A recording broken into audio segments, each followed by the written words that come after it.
Bismillahirrahmanirrahim. Assalamualaikum warahmatullahi wabarakatuh. Alhamdulillah alladzi bi ni'matihi tatimmus shalihah. Allahumma shalli wa sallim wa barik wa an'im ala nabiyyina Muhammadin sallallahu alaihi wasallam.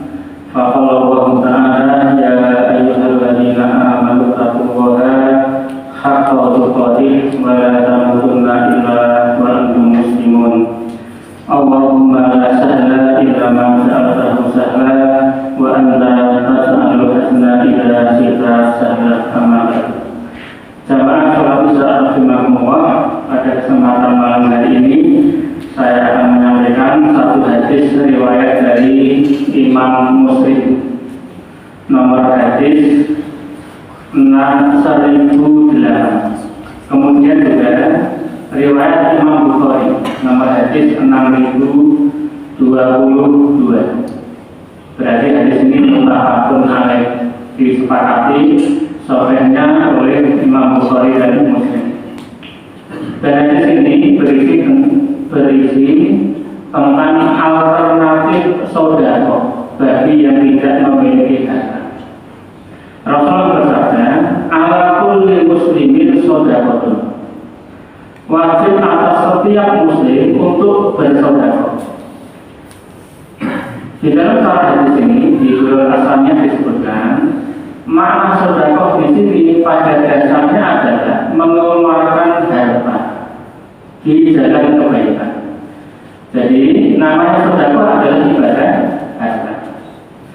Maka ketika para sahabat mendengarkan sabda ini bahwa setiap muslim wajib bersedekah, para sahabat bertanya, "Al-Qur'an lam yasid?" Ya Rasulullah, bagaimana kalau orang ini tidak punya harta? Karena memang pemahaman para sahabat namanya sedekah memang harus dengan harta. Qala, maka Rasulullah menjawab, "Ya'tamilu biyadaihi fayanfa'u nafsahu wa yatasaddaqu." Maka solusinya adalah dia bekerja dengan dua tangannya, dan dari hasil kerjanya dia mencukupi kebutuhan dirinya sendiri, kemudian dia bersedekah. Kila aro'aita ilam yastati, ya Rasulullah, bagaimana kalau ini pun juga tidak bisa? Karena tidak semua orang bisa bekerja. Qala, maka Rasul mengatakan, yu'inu zal hajati al-madhubah. Cara sedekah yang lain adalah dengan cara dia membantu orang yang sedang punya hajat atau punya keperluan. Al-madhub, yang mana dia butuh pertolongan. Saya baca di salah hadisnya bahwa makna al-madhub di sini adalah al-faqrul wal mustahil. Orang yang memang betul-betul dalam kesulitan dan dia minta bantuan. Jadi memang zal-hajah al-madhub adalah orang yang memang betul-betul kesulitan dan dia dalam kondisi terdesak membutuhkan bantuan. Maka siapa yang bisa membantu baik dengan tenaganya atau dengan pikirannya, maka ini juga termasuk sedekah. Qala imamu aro'aita ilam yastati, ya Rasulullah, bagaimana kalau itu pun juga tidak bisa dikerjakan? Karena memang tidak semua orang bisa membantu.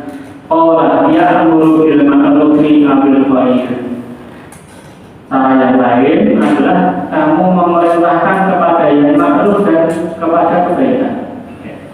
Memerintahkan orang untuk sholat berjamaah, memerintahkan mungkin keluarganya sendiri, anak dan istrinya untuk tilawah Quran. Maka ini pun juga sedekah.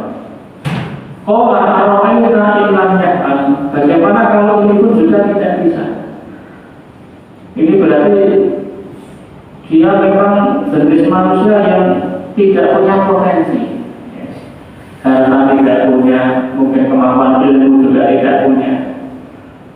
Tetapi ternyata Rasul memberikan alternatif sedekah yang paling akhir di dalam hadis ini, di mana seluruh manusia pasti sanggup. Maka Rasul mengatakan, yumsiku anisari fa'innaha sedekah.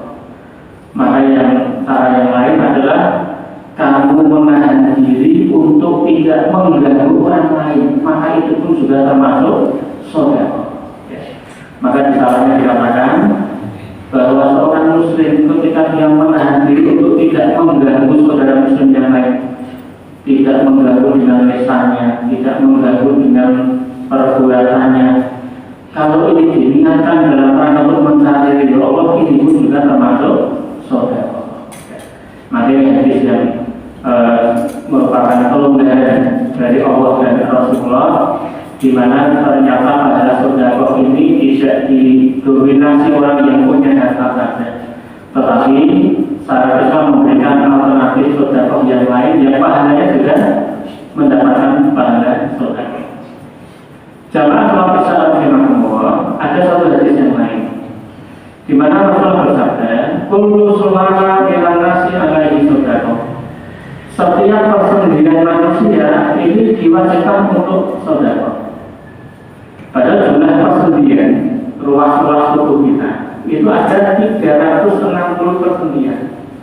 Bisa kita bayangkan, artinya satu persendirian kita sedekah setiap hari Rp1.000 saja, berarti kita butuh uang 360.000 per hari untuk mensedekah setiap nikmat persendirian. Karena satu sendi saja tidak berfungsi, tubuh kita akan merasakan kesakitan. 360 persendirian ini disebutkan oleh Rasul dalam hadis riwayat Imam Muslim nomor hadis 2377, di mana dikatakan innahu khalaqa kulli insanin min bani Adam ala sitina wa salati mi'ati mafsil. Sesungguhnya setiap manusia keturunan Adam itu diciptakan memiliki 360 persendirian. Ini hadis mukjizat, karena juga bisa dibuktikan hari ini memang seluruh anggota tubuh manusia itu jumlah persendiriannya memang 360, dan Rasul menyampaikannya sudah 1400 tahun yang lalu. Kemudian Rasulullah melanjutkan, setiap persendirian harus disedekahkan. Yaumi tatlu'u fihi syamsu, setiap hari di mana ketika matahari terbit harus disedekahkan. Maka takjilu baina sunaini sedekah, mendamaikan dua orang yang berselisih itu pun juga sedekah. Wa tu'inu rajula fi dabatihi fatahmiluhu 'alaiha aw tarfa'u lahu 'alaiha mata'ahu sedekah, membantu orang agar bisa naik ke kendaraannya, atau mungkin membantu barang yang dinaikkan ke kendaraannya, itu pun juga sedekah. Dulu orang kesulitan naik ke unta atau kuda, atau mungkin orangnya bisa naik tapi barang bawaannya susah untuk dinaikkan, maka membantu itu pun termasuk hari ini kita membantu orang menaikkan barangnya ke kendaraan, itu pun juga sedekah. Wal kalimatu thayyibatu sedekah, kalimat thayyibah mengucapkan subhanallah, alhamdulillah, atau kalimat thayyibah yang lain, itu pun juga sedekah. Wa bikulli khutbatin tamshiha ila sholati sedekah, melangkahkan kaki ke masjid itu pun juga sedekah. Maka ini istimewanya orang yang setiap hari bisa 5 kali sehari bersama ke masjid, dia sudah bisa menunaikan kewajiban sedekah tanpa mengeluarkan harta. 5 kali sehari pergi dan pulangnya, setiap langkah kakinya juga terhitung berpahala sedekah. Wa tumikul andarani tariqi sedekah. Yang terakhir Rasul menyebutkan menyingkirkan gangguan dari jalan. Mungkin ada jalan yang melintang atau mungkin ada paku, kemudian disingkirkan, itu pun juga mendapatkan pahala sedekah. Kemudian yang terakhir, hadis yang ketiga, Rasulullah bersabda, yaitu dalam hadis riwayat Imam Muslim, Rasul menyampaikan kepada sahabat Abu Dhar, di mana Rasulullah bersabda, yusbihu ala kulli sulama min ahadikum sedekah. Setiap pagi hari atas setiap persendirian kalian itu diwajibkan sedekah. Karena memang persendirian tiap-tiap kelas bisa berfungsi normal, ini nikmat luar biasa dari Allah Subhanahu wa taala. Fakul tasbih hadir sedekah, maka setiap usaha tasbih ini pun juga sedekah. Tasbih adalah ucapan subhanallah. Wa kullu tahmidatin sedekah, setiap kalimat tahmid itu juga sedekah. Tahmid adalah ucapan alhamdulillah. Waktu tahlilatul sodakoh, setiap ucapan tahlil juga sodakoh, yaitu ucapan la ilaha illallah. Waktu takbiratul sodakoh, setiap ucapan takbir Allahu Akbar, ini pun juga sodakoh. Wa amrun bil ma'ruf sodakoh, memerintahkan kepada kebaikan juga sodakoh. Wa nahyun 'anil munkar sodakoh, mencegah melarang orang dari kemungkaran juga sodakoh. Wa yusri'u min dzalika rahmatani yarka'uhuma minan duha. Dan kewajiban sodakoh tadi cukup diganti dengan 2 rakaat sholat duha.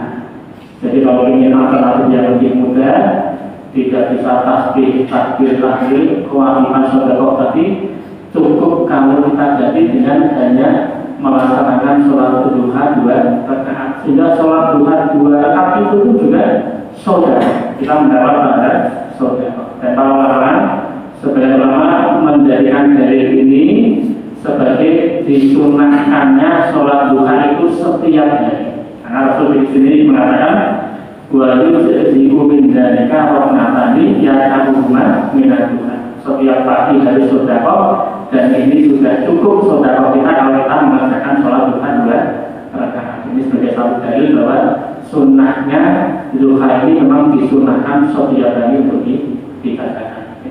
Ini 3 buah hadis dari Rasulullah SAW yang tema besarnya adalah aneka macam sodakoh. Sehingga kalaupun tidak ada harta yang bisa kita sodakohkan, ternyata ada amalia sodakoh berupa amalia anggota badan, berupa amalia tenaga yang nantinya kita bisa mengejar ketinggalan kita, mungkin dari saudara kita yang bisa sodakoh berupa harta atau yang lain. Dan ini termasuk keadilan Allah Subhanahu wa Ta'ala, sehingga dalam kondisi bagaimanapun juga orang muslim tidak mungkin kehilangan potensi amal soleh.